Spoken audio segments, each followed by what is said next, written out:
Salut à tous. Aujourd'hui, on va monter au sommet de l'horlogerie d'aventure. On va parler d'une montre qui a conquis l'Everest avant même Inoxtag. Attachez vos mousquetons, on part à la découverte de la Rolex Explorer. Notre histoire commence au début des années 50. À cette époque, Rolex, il travaillait déjà à faire des montres robustes. L'idée, c'était d'être capable de résister à des conditions extrêmes. Mais un événement allait changer la donne. En 1953, une expédition britannique se monte pour aller au sommet de l'Everest. Rolex a alors fourni des oysters perpétuels aux alpinistes de l'expédition. À l'époque, ces montres n'étaient pas encore appelées Explorer. Cependant, elles allaient bientôt rentrer dans l'histoire. Le 29 mai 1953, Hillary et Norgay atteignent le sommet de l'Everest. C'est un triomphe pour l'humanité et un coup de publicité incroyable pour Rolex. Les montres ont parfaitement fonctionné dans les conditions extrêmes, froid glacial, faible pression atmosphérique, choc. Rolex venait de prouver que leurs montres pouvaient littéralement aller sur le toit du monde. Fort de ce succès, Rolex lance officiellement le modèle Explorer plus tard dans l'année 1953. Le nom est un hommage direct à l'exploit de l'Everest, et bien sûr à l'esprit d'aventure qu'il représente. La première Explorer, référence 6350, reprend les caractéristiques clés des montres de l'expédition. Boîtier Oyster étanche, mouvement automatique,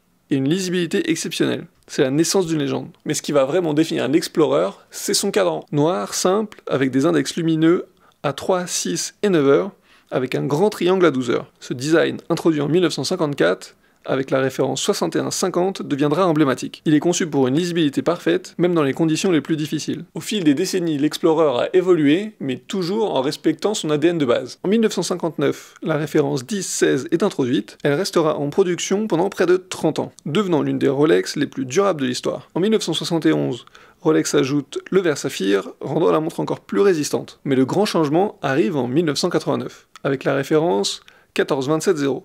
Le calibre est mis à jour, le cadran devient laqué, et les index sont enfin en or blanc. Aujourd'hui, l'Explorer continue d'évoluer. En 2010, la référence 21-42-70 a vu son boîtier passer à 39 mm, puis revenir à 36 en 2021. Un retour aux sources apprécié par les puristes. Le mouvement a été mis à jour pour offrir une réserve de marge de 70 heures. Mais malgré ces évolutions, l'Explorer reste fidèle à son esprit d'origine, une montre robuste, fiable, conçue pour l'aventure. Mais l'Explorer, ce n'est pas seulement une montre d'aventurier. Elle est devenue un symbole de l'esprit pionnier de la quête de l'inconnu. Elle a été portée par des explorateurs bien sûr, mais aussi par des scientifiques, des artistes, des leaders. Ian Fleming, le créateur de James Bond, portait une Explorer. Dans la gamme Rolex, l'Explorer occupe une place à part. Elle n'a pas le statut d'icône de la Submariner ou de la Daytona, mais elle a ses fervents admirateurs. C'est la montre de ceux qui savent, de ceux qui apprécient son histoire et sa sobriété. Dans un monde où les montres de sport Rolex sont devenues des symboles de statut, l'Explorer reste fidèle à sa vocation d'origine, être un instrument fiable pour ceux qui repoussent les limites. Voilà, c'était l'histoire de la fameuse Rolex Explorer,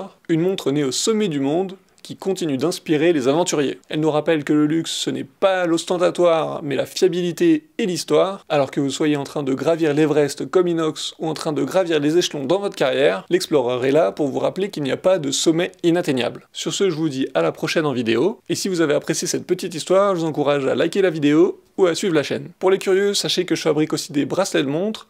Ce sont des bracelets de montre faits en cuir de bœuf de Kobe, un cuir qui était autrefois utilisé au XVIe siècle pour faire les armures des samouraïs. Il y a le lien dans la description pour les plus curieux.